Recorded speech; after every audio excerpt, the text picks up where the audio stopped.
Hi, I'm Sequoia Holmes. I just took an Ancestry DNA kit test and my results were super surprising. So today I'm gonna be making a dish that dates back to my earliest ancestors.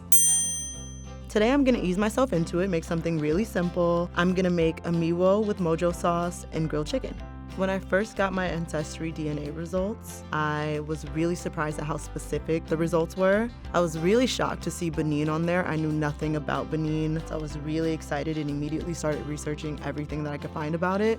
I found out that it was the birthplace of voodoo. Thought that was really cool. Also found out that they have a really vibrant food scene. I'm a very beginner cook, so I wanted to go easy on myself and choose something that wasn't gonna be super difficult. I chose Amiwo, which you probably have never heard of. It's a really simple, authentic, savory cake.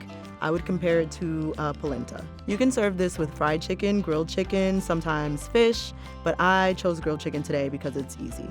I grew up eating a lot of barbecue. My mom owned a few barbecue restaurants. I feel like barbecue, the way that I know it, and soul food, the way that I know it, are both American cuisines. All I could connect to was America and American cuisine specifically. So it was really important for me to be able to get a deeper sense of self. Now we're gonna make a mojo sauce. Mojo sauce has red peppers, habanero pepper, and it has the coolest name ever, mojo sauce. Yes. I like a little bit of a kick, a little bit of a spice in my food.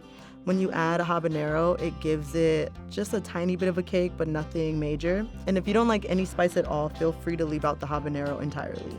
Now that I have my DNA results, I'm really happy to share it with my family, share this meal with my family, see what they think of it. I think they're gonna love it. My mom would be so proud of me for making this on my own. I encourage everyone out there to do the same. This has been such a cool experience for me. Now that I've made this dish, I can move on to the rest of my DNA results.